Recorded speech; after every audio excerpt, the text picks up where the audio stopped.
Ever wondered if size really matters? Well, we're not talking about what you think. This is all about the size of your company. In today's episode, Alexander and Frederick tackle a common misconception that small businesses don't need structured processes like the big corporations do. But here's the twist. Small companies can actually use their size to move faster, adapt quicker, and even outsmart their larger competitors. They'll also dive into how asynchronous work and tools like Hives.co can empower even solo entrepreneurs to gather insights and make decisions more effectively. Stick around to find out how being small might just be your biggest advantage. Hi everyone and welcome to the Honeypot Podcast once another week. We're back again. My name is Alexander Wennerberg and with me as always I have Fredrik Heghammar. Brilliant. And today, Alexander, we're going to talk about if size matters. Yeah. Yeah. And there's plenty to talk about. There's plenty to talk about, exactly. So let's do that. We're not talking about genitals here. We're talking about business size. Hopefully. Yeah. We're talking about, how big is your company and when should you adapt this way of working? Because I frequently get asked, well, we are so small, we're only like 10 or we're 4 or I'm just a, one-man operation. It's not necessary for me to adapt this. We have full coverage of this and we keep track on things. And I would say, this way of working is adaptable for both huge corporations and the smallest ones.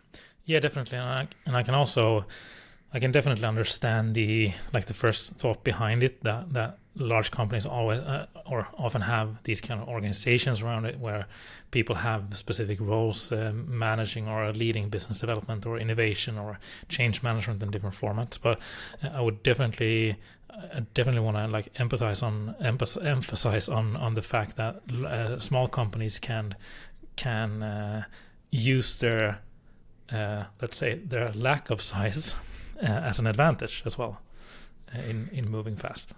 No, I totally agree. And let's say that you are a small company, not single person operating company, but let's say you are 10 employees, and usually that size they say we have very high ceilings. Everybody can join in. We keep track on it. So if someone see something or feel something, they say something, sort of. Yep. But to me, this is more about structure and to make sure that you collect or put everything you find into a format where you can compare things.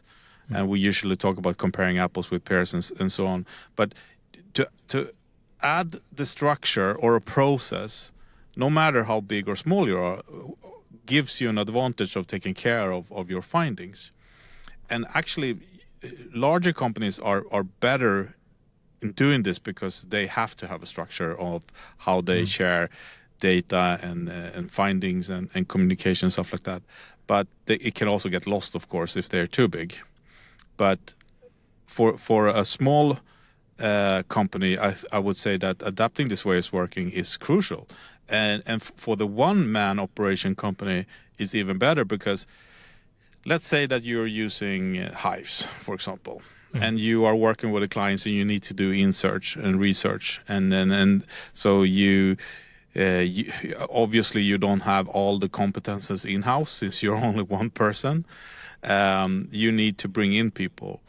And by having a process and a structure, you can bring in people for a short amount of time. That means that it's cheaper because how many favors can you pull? You might have friends that will come for lunch one time and you kind of get their perspective on things and maybe 2 times. But when you're starting to invite them to a workshop where you're going to get paid for your findings from a client, they also want to get paid. And probably you can't afford to bring in all these people. So you need to do it at a short amount of time and very structured. Yeah, definitely. And that's where these processes come in handy, and also a tool like Hives where you can collect insights without having a physical meeting, sort of. I think that's so. What are your experience on this? No, definitely, and that's also where one of my favorite expressions or words comes in as well, that you've heard me talk about many times: asynchronous work or asynchronous communication. It's so hard, so I can't even pronounce it. No, it's a lot of different letters in that word to pronounce, but asynchronous work or asynchronous communication is very interesting because we've been formed into working so much in real time over the years, not only because of all of the chat tools and all of the digital real-time communication we have today, but also how we have traditionally been working, meaning that we meet up in meetings, we have workshops, we have physical events, we have discussions in groups, and everything is happening in real time. And I think that you can definitely use asynchronous work, meaning which means that you don't have to. It means that you don't have to be doing things in real time together. Yeah, so AKA have meetings or workshops. Yeah, exactly. So if you want to capture, let's say, insights or ideas from a specific group, you can make sure that you can capture those without having to find a time where everyone can join at the same day or time of the day, but you can rather capture the insights or ideas over a week or over several weeks if you want to be doing that. And I think that that's something that there's so much there's so much meeting culture in large companies, as I would say that as a small or medium-sized company, I would say that you could probably use that as your almost as your competitive advantage, not being that dependent on all of those like a corporate meeting structure things as well. Yeah, and even if you have a meeting, and even if you have time for meetings and stuff like that, the structure of the meetings is usually not structured the way where you first and foremost hear from everybody in the room, and letting them give you qualitative data in the meeting. It's more like discussions. Someone's taking notes, someone is talking for 45 minutes, someone is quiet for 45 minutes, and so on. So it's very hard to get what you need. Okay, it might be just an information meeting, and that's fine. Then you can write an email or whatever. But to have a structure for the meeting as well, and to follow a procedure to make sure that you cover everything you need to cover, and you make sure that everybody gets heard. It's tough sometimes for a person, especially if it's with your colleagues. Sometimes it's easier if you do it with external people. You're like a facilitator in that sense, but it's hard to facilitate your own people, sort of, if you understand what I mean. And that's because also that you automatically come into the situation with history or some kind of baggage into the situation also. And also if people are prepared or not, it's and when we are running workshops, we usually do something we call 10 in 10 or 5 in 5. So we say, you get 10 minutes to come up with 10 ideas, or 10 minutes write down 10 insights, or 5 insights in 5 minutes, and so on. You do that individually, and that allows everyone to bring something to the table, and then you discuss out from that data that you kind of uncover, and that's a really good start. I said that's a crucial element when we do stuff, and that's something you should adapt into meetings as well, if you ask me. Because meetings are back to back, and you're running around, and you have hard time prepared. Even if you prepare, you might have a meeting before that meeting that totally empties your mind and puts you in a different state, and so on. But so I think it's important with structure and a process, of course. And also, I think it's really important to have a format when you're done. So it might be a report, might be some kind of documents, it might be a pitch deck or whatever it is you need to show the person or the persons who makes the decision. And then make sure that you backtrack it. That means that even if you are a one-man operation, you can still create that structure. So you can easily go through the steps you need to make sure that you cover everything. So it's like a checklist or a cheat sheet, it's help you. And let's say that you need to hear from some people, or you need some voices to test your idea, or you need some insights on something. Then you can send to them, give me your point of view of this, or you, even if you bring them into physical meeting, you can get their point of view into this document or report or presentation or pitch in a structured way, so you can make qualitative decisions based on it. Definitely.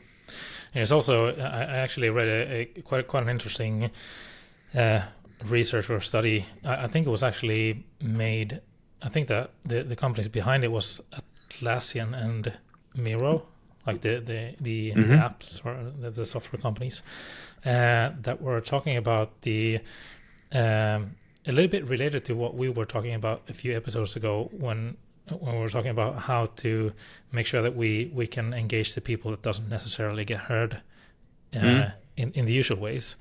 That taking advantage of these kind of like the kind of structures or processes and async work is a great way for getting people to feel more confident in sharing ideas. Yeah, definitely. When it comes to, because it provides partly it provides time for reflection when it comes to async work, because it's not happening in real time, but also having that kind of process. And I think that smaller companies could definitely, like, don't be afraid of like stealing those kind of like structures or processes from larger companies who often have those in place, and take that as use that as an advantage of using like set structures or processes as a small company as well, because you can use the structures, but at the same time as you're using the structures, you can still move faster. Exactly, that's what I'm saying, because you need to know what's expected from you, sort of. What do you need to deliver? And it's like any checklist. I mean, if you bought a furniture from IKEA or something, you follow the instructions, 1 to 10, or if you have a checklist or whatever, when you pack your bags for a trip or something like that. It's just easier to make sure that everything is in the bag if you have a checklist. Yeah. The same thing is with ideas and insights and innovation. You need to know what kind of data you need to have on the table when you're done, and you need to make sure that you get it. And as we said in the last episode, maybe 8 of those 10 points you can do by yourself, and maybe 5 of them are the same in each initiative you're doing, so you can just copy and paste, but you need to do them. That's the thing. You need to make sure that they are in there and that you deliver on them, because if you don't, it will be it will be hard to make the decisions, and it sounds silly sometimes, but that's how it is. That's Definitely. A fact. Yep. But also going back to the thing that you mentioned a few minutes ago, when it comes to like you can only pull that many favors, or pull so many favors from a specific group. I think that something that's important to emphasize here on as well is that as a small company, using this kind of, or this way of working could make it easier for you to engage customers, partners, and like external people as well. And so absolutely, even though a lot of like smaller companies, is like as you were mentioning, like now we don't have like hundreds or thousands of employees. We have everything in line, and we know what everyone thinks and so on. But I think that you shouldn't be missing out on the other kind of input or insights or ideas or feedback that you have around the company as well. No, definitely. And here's where the structure comes in handy again, because let's say that you pulled off to get 5 interesting people in the panel for you, and you have them for 1 hour or so. Let's pretend that, and you're starting a discussion.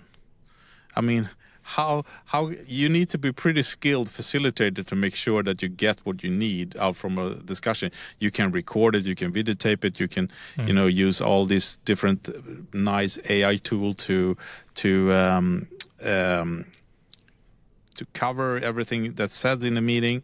But if you ask structured questions, then you will get structured answers as well, and not only vague discussions about things. So of course I love getting people in a room and discuss, but not for everything. It's better to ask qualitative questions to get qualitative answers.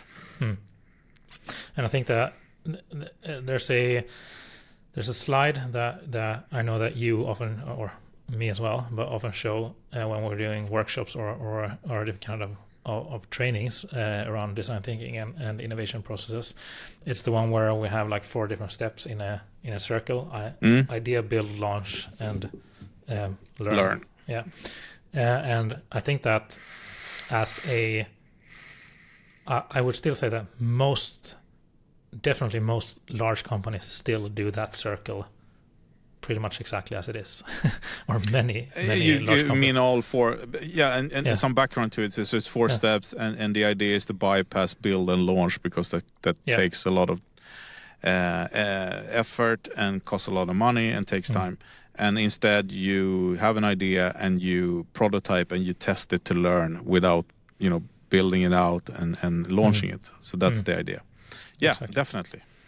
And as I think that as a small company, being competitive against the larger companies, you can't compete with like marketing budget or number of people or those kind of muscles that a large corporation have as a competitor to you as a small company. But what you can compete with is that you can use ways of bypassing certain steps that large corporations often spend so much time and money on, which makes them slow. And if you can use that as your advantage to move fast, as we were talking about earlier, I think that could be just look at ourselves. I would say that even though we're a pretty small team, we have larger competitors to Hive.co. But there's a lot of things when it comes to our customers where we can move very, very fast as well. Yeah. Where we can launch stuff, try it out at a few customers, and then suddenly we have that feature or we have that solution in place. Where larger companies would probably need, 6 months or 12 months to go to move that all the way through their processes and decision steps and managing that in all the traditional steps, so to speak. Absolutely. And once again, if you're a very small company or even a one-person company, you need to find a way to bring in perspective. Because if you have a large company, you can, you have a lot of perspective in-house, and you can talk to your employees, and you together, work out great solutions for things because you have so much knowledge. If you're one-person operation, you need to get the perspective from somewhere else, and that means that you, as we said, you can pull favors for a while, but then you have to start paying people, and paying people, you want to make sure that you get the most out of the time you pay for.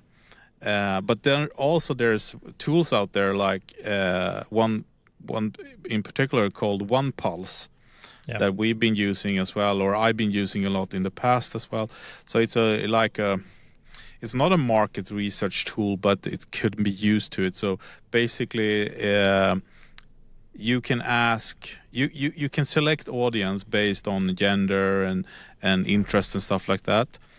So you can target your target audience basically, and then you can ask them 3 questions at a time, and it will cost you, I think it's £1 per 3 questions, it depends how many you can bulk buy as well, so it gets cheaper. But so the thing is, like, you can be in a meeting by yourself and you need to get an answer from your target audience, should it be blue or red, and you pay a couple of pounds to get some insights from people outside your organization.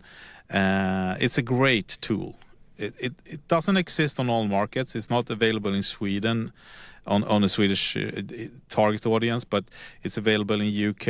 I think they're launching right now in US and Africa as well.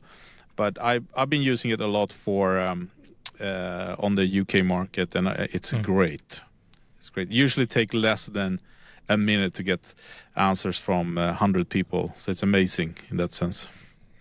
That's so cool. Getting that kind of like facts on the table.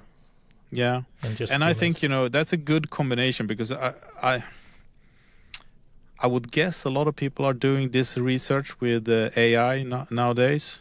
Mm-hmm. Scraping the interweb with thoughts about things and trends, and it's great as well, but it can never be to talk directly to the target audience like you can do in OnePulse, or if you can gather people in a panel or so. But once again, when you gather people, when they take the time, whether you pay them or not, keep it structured and have a process or a tool like Hives to keep track on it, and also make sure that you plan, should it be a physical meeting or online, and what kind of background do they need to make a decision, and so on. And I think we're going to share a tip also on how you can get qualitative data without breaking the bank or taking a full day of work to give the insights as well, right? Definitely.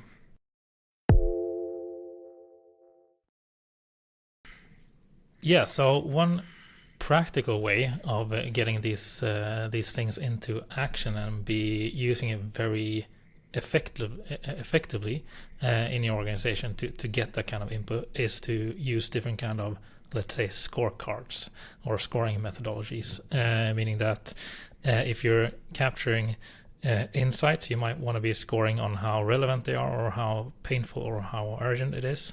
If you're capturing ideas, maybe you want to score or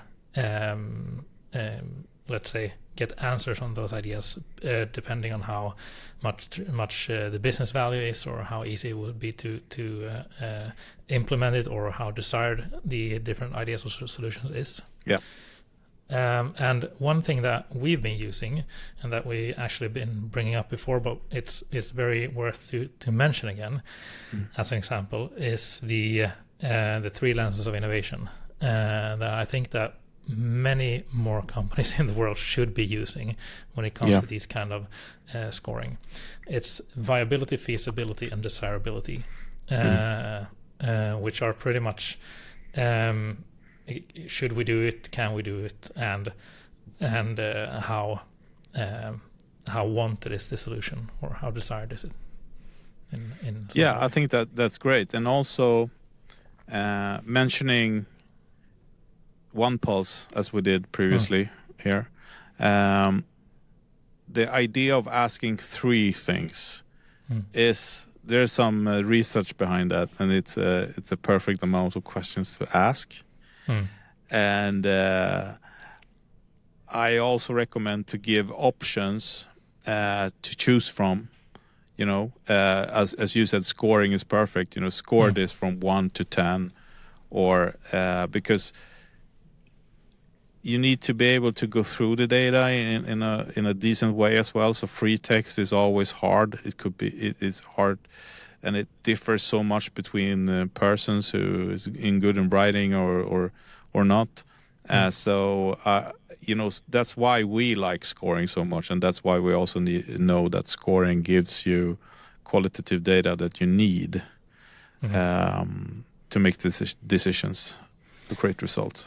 Yeah, and using that kind of scoring on, as you said, 3 is a little bit of a magic number there, because it adds up in a way where, let's say, if you have scoring these parameters on 1 to 10 on each and every one of these 3, it adds up to a very powerful like average point or average scoring, where it gives you the opportunity to pretty much like prioritize or list based on the highest. Yeah, but then also is scoring 3 parameters enough? No, probably not, and usually not.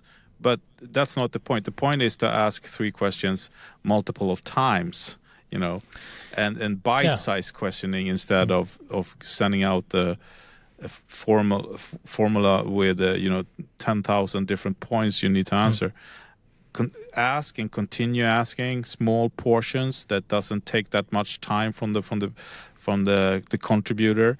I think that's crucial. Yeah, and you and of course I understand like that you only have so much time in a day or in a week, so I would maybe 3 parameters are not enough in the later stage as you're mentioning, but at an early stage I would say it's definitely enough, because what you want to be achieving here is that you want to be opening up for a large, as we were saying, quantity of ideas to find quality. And this is all about going from let's say 100 ideas into moving into the 3, 4 or 5 ideas that you could or should spend more time and money on. And there's also some magic numbers about testing stuff and getting input from your target audience, for example. I mean, if you have a company where you have 10 departments, then you need to hear from all 10, probably. But if you're going out for the end user or the product or the service target audience, we used to say that 5 is enough if you have defined them really well, and then because if you find 5 in your target audience that stay for 85% of the data you need, and if you add people to that, it's just variation of those 5. That means that 5 is enough to, get the basics you need to move on. But if you want to ask 100 or 1,000, do it if you can afford and if you have the time. Of course, that's better. But 5 is enough to ask as well. Definitely. Great. Anything more you want to add on the topic when it comes to innovation and design thinking and the power of perspective in smaller companies? No, I would say that it's really useful for both large companies, mid-size, small, and one-man operations, because it's about structure. Yeah. And I'm that type of person. I like structure and I like processes and stuff, because that means that I can spend my time of having fun or being creative without being worried that, do I cover this or do I get enough or whatever, and you can move at speed. And once again, if you're working with innovation, for example, where you need to go through 100 things to maybe be able to find one, most of the descriptions, the research is valid for a big amount of ideas, not only for one, so you can reuse. But as long you need to know the structure. It's like playing music. If you learn the song, you can improvise and have fun, and you can focus on having fun and looking amazing on stage. That's great. Yeah. What a wonderful comparison. Yeah. Great. That was all for us this episode and this week. As always, if you have any friends or colleagues that are working within these areas, please share this with them as well. The more, the merrier. And if you have any questions or thoughts around this as well, we would be happy to bring them up as discussion points and talk about it here in one of the coming episodes as well. So feel free to reach out if you have any questions or thoughts. But other than that, have a wonderful week, and I hope to see you next time again. Bye-bye. See you. Cheers. Bye. Thanks for tuning in to this episode of the Honeypot Podcast, brought to you by Hives.co. We hope you found today's insights valuable and inspiring. If you have any questions, thoughts, or ideas, we'd love to hear from you. You can easily reach us by searching for Alexander Wennerberg or Frederick Hagemer on LinkedIn. Or feel free to drop us an email at alexander@hives.co or frederick@hives.co. And hey, if you want to learn more about how hives.co can help you capture insights, ideas, and feedback from your team or customers to make smarter business decisions, head over to hives.co. It's the easiest yet most powerful tool out there for driving innovation and continuous improvement. Until next time, keep innovating, and thanks for being a part of the Honeypot community.